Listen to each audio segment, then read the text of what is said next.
हिंदी की पाठशाला में आप सभी का स्वागत है। मैं आपको सर्वनाम पढ़ा रही हूँ और सर्वनाम में बहुत हिस्सा मैंने पढ़ा दिया है।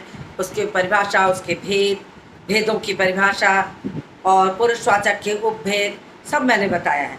लेकिन आपने अगर पीछे के वीडियो को नहीं देखा है तो आप आगे की चीज़ को समझने में आपको कठिनाई होगी। तो प्लीज़ मेरा रिक्वेस्ट है कि पीछे के वीडियो को लगातार देखिए और अपने छोटे भाई बहनों को प्रेरित करिए देखने के लिए, और साथ ही साथ सब्सक्राइब करवाइए, ताकि उससे क्या होगा, व्यू बढ़ेगा, सब्सक्राइबर बढ़ेंगे और मेरा उत्साह बढ़ेगा। तो सारी चीज़ें मिलेंगी, सारी चीज़ें होंगी और उत्साह बढ़ने के साथ मुझे काम करने का एक नया नया तरीका, आइडियाज़ आते हैं कि मैं ये बनाऊँ वो बनाऊँ। और आपके कमेंट तो फ़ायदेमंद होते ही हैं, तो कमेंट के अनुसार भी मैं चलने की कोशिश करती हूँ। लेकिन जब मेरा कोई ऐसा काम बीच में रुका रहता है तो मैं उसको करके तब कमेंट की चीज़ों को पूर्ण करती हूँ, छोड़ती नहीं हूँ। तो आप प्लीज़, आप उसको निरंतर देखेंगे तब आप देखेंगे कि आपके कमेंट को कब मैंने बीच में सॉल्व किया है। तो इसलिए आपका बना रहना भी ज़रूरी है।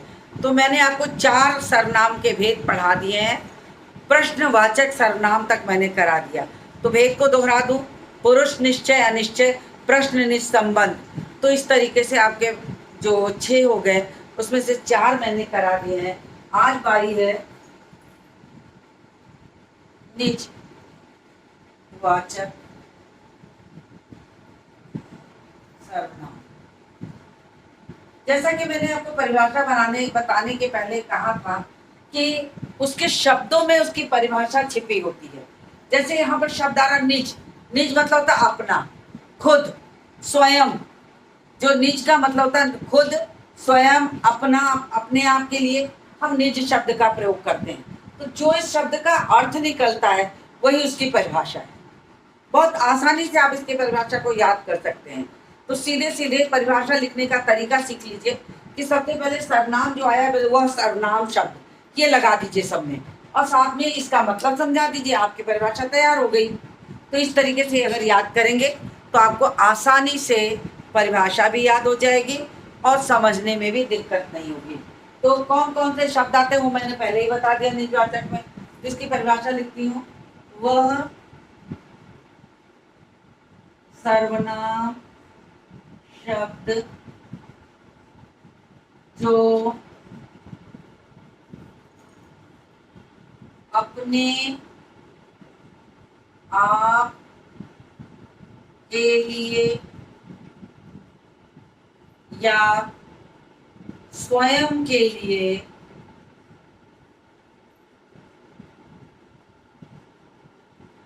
प्रयोग किया जाता है उसे उसे निजवाचक सर्वनाम कहते हैं। जैसे अब जो शब्द अपने आप के लिए प्रयोग हम करते हैं, जैसे जिन शब्दों का प्रयोग हम अपने लिए करते हैं, हम अपने आप कहते हैं, खुद कहते हैं, स्वयं कहते हैं। ये 3-4 शब्द ऐसे होते हैं जिनको हम अपनी बात के लिए कह रहे हैं तो हम उसके लिए प्रयोग करते हैं। जैसे मैं कहूँ कि मैं अपना काम अपने आप कर लूँगा, या कहूँ मैं अपना काम स्वयं कर लूँगा, मैं खुद चला जाऊँगा, मैं खुद खाना खा लूँगा। तो इस तरीके से उन शब्दों का प्रयोग खुद के लिए हो रहा है। तो ये सर्वनाम खुद के लिए प्रयोग किया जाता है, तो इसे हम कहते हैं निजवाचक सर्वनाम। जैसे मैं अपना काम अपने आप कर लूँगा।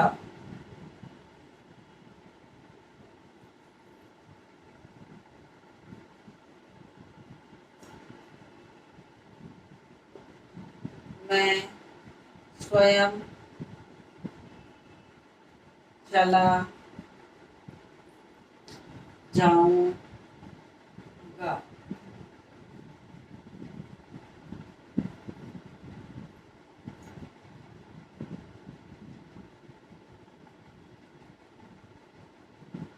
मैं खुद से तैयार हो जाता हूँ। अब देखिए, यहाँ पर जितने शब्द आए ये खुद के लिए प्रयोग किए गए हैं। यहाँ जो भी वाक्य तीनों बने हैं, तीनों में अपनी बात कही जा रही है। हम अपनी बात बता रहे हैं कि मैं स्वयं चला जाऊंगा, मैं खुद खाना खा लूंगा, मैं स्वयं नहा लेता हूँ, मैं अपना काम अपने आप कर लूंगा, मैं अपने आप बाजार चला जाऊंगा। तो ये सारी चीज निजता का बोध करा रही है, खुद का बोध करा रही है, अपने स्वयं के लिए बोध करा रही। तो ये सारे जितने भी सर्वनाम आए हैं ये सारे क्या होंगे, ये आपके निजवाचक सर्वनाम हो जाएंगे। तो निजवाचक सर्वनाम हो गए। तो आपको ये निजवाचक सर्वनाम सबसे सरल लगा होगा, मुझे ऐसा लगता है कि आपको सरल लगा होगा, लेकिन सारे ही सरल हैं, बस आपको समझने की देर है। यदि आपने उसको अच्छी तरह समझ लिया तो फिर आपको कभी भी कोई भी व्याकरण किताब से पढ़ने की जरूरत पड़ेगी ही नहीं। बस ये याद रखिए कि आपको ग्रामर समझना है, रटना नहीं है। रटिए मत, उसको समझने की कोशिश करिए कि क्या कहा गया। और जितना तोड़ मरोड़ के समझाया जाता है किताबों में, उतना तोड़ मरोड़ के नहीं लिखा जाता। तो इसलिए उसको समझने की कोशिश करिए। जैसा कि मैंने परिभाषा में बताई कि निज शब्द का मतलब अपने आप होता है और सर्वनाम शब्द का मतलब परिभाषा आप इसकी बता रहे हैं। तो यही से शुरू करिए, वह सर्वनाम शब्द जो स्वयं के लिए प्रयोग किया जाता है। ऐसे ही सारी परिभाषाएं हैं, तो आपको कभी भी लर्न करने की जरूरत नहीं पड़ेगी। और आखिरी है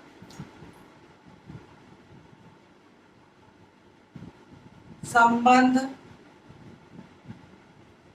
वाचक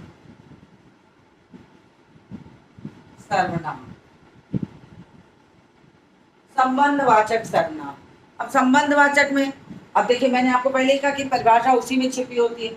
अब यहां से शुरू करेंगे, वह सर्वनाम शब्द अब बस संबंध दिखाने के लिए प्रयोग किया जाता है। बहुत बार हम कहते हैं जिसकी लाठी उसकी भैंस, एक स्लोगन टाइप का बना लेते हैं। जैसा करोगे वैसा भरोगे, क्या है, इसकी आधी लाइन इसकी पूरी लाइन के लिए संबंध जोड़ती है। जैसा करोगे ये तब तक पूरा नहीं है जब तक हम उसके साथ ये नहीं कहेंगे वैसा भरोगे। तो जैसा करोगे वैसा भरोगे, जिसकी लाठी उसकी भैंस, जो जीता वही सिकंदर, ये सारे शब्द जो हैं पेयर में हैं, जोड़े में हैं, जो अधूरे में अपना अर्थ नहीं ग्रहण कराएंगे, आधे होने पे आपको स्पष्ट नहीं होगा। तो आपको क्या करना है, इसका संबंध देखना है। तो वह सर्वनाम शब्द जो संबंध स्थापित करने के लिए प्रयोग किया जाता हो उसे हम संबंधवाचक सर्वनाम कहते हैं। कितना आसान होता है परिभाषा लर्न करना। वह सर्वनाम शब्द, ये तो हमने शुरू ही करेंगे, आप यहीं से शुरू करिए। वह सर्वनाम शब्द जो संबंध स्थापित करने के लिए प्रयोग किया जाता हो उसे हम संबंधवाचक सर्वनाम कहते हैं। तो मैं लिख देती हूँ उसको, वह सर्वनाम शब्द जो संबंध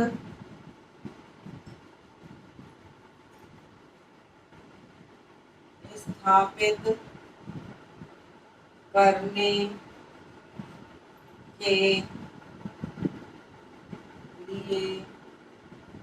प्रयोग किया जाता है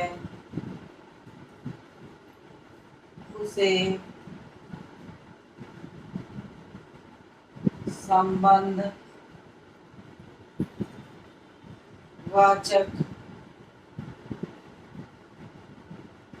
सर्वनाम कहते हैं।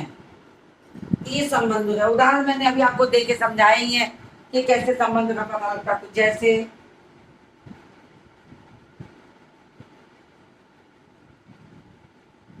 जिसकी लाठी उसकी भैंस,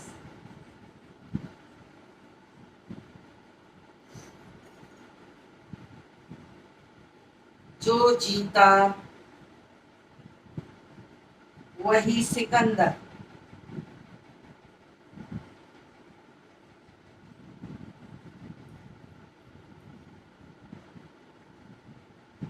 जैसा करोगे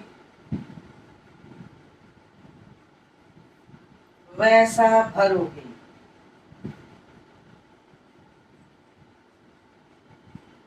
तो इस तरीके से इसका आधे वाक्य के साथ संबंध स्थापित कर रहा है। तो संबंध स्थापित कर रहा है, तो यानी कि ये क्या है, संबंधवाचक सर्वनाम हुआ।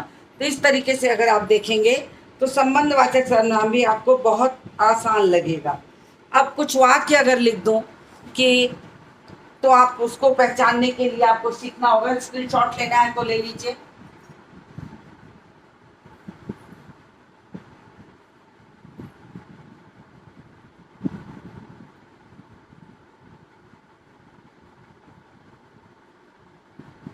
बस आपको क्या करना है, परिभाषा लिखने का एक तरीका सीखना है कि कैसे परिभाषा उसी के भीतर से निकाल ली जाती है।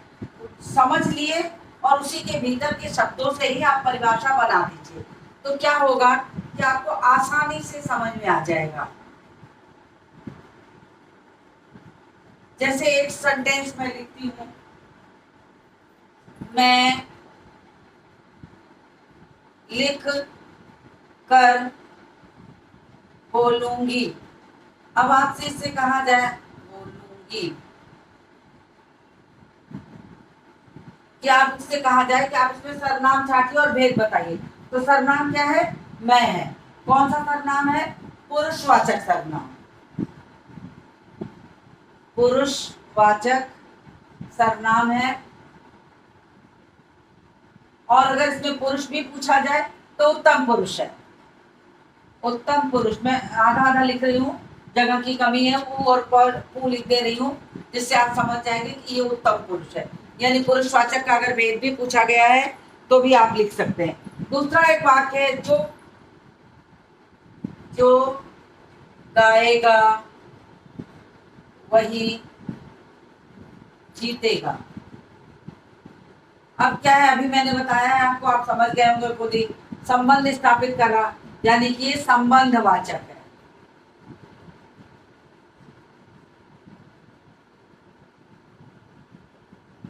तो इस तरीके से आप जो है आसानी से देख सकते हैं।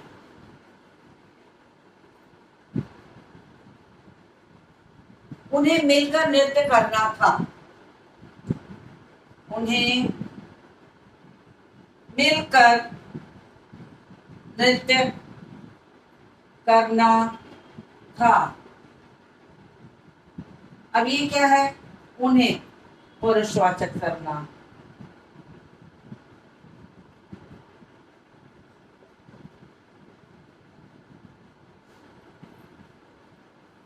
तो इस तरीके से आप किसी भी अभ्यास पुस्तिका ले लीजिए या आप कोई ग्रामर के बुक लीजिए और उससे काम करिए। एक और लिखती हूँ,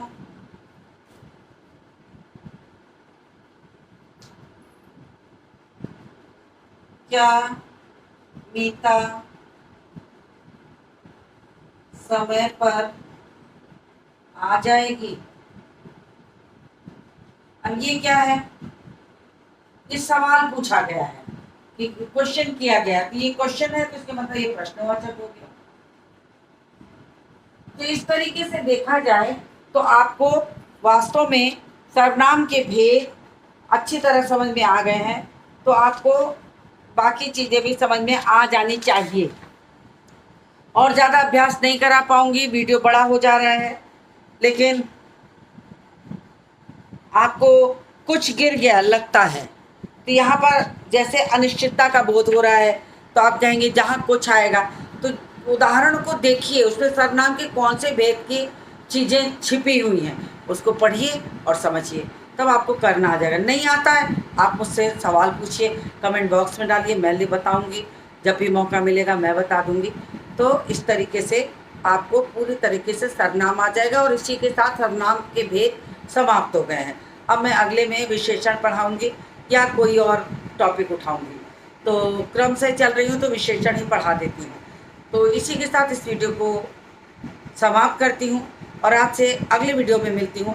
लेकिन उससे पहले आपसे रिक्वेस्ट करती हूँ कि प्लीज़ लाइक करिए, शेयर करिए, सब्सक्राइब करिए और लोगों से भी करवाइए, ताकि उसे लोग देखें, व्यू भी आए और ज्ञान भी बढ़े। Thank you all of you.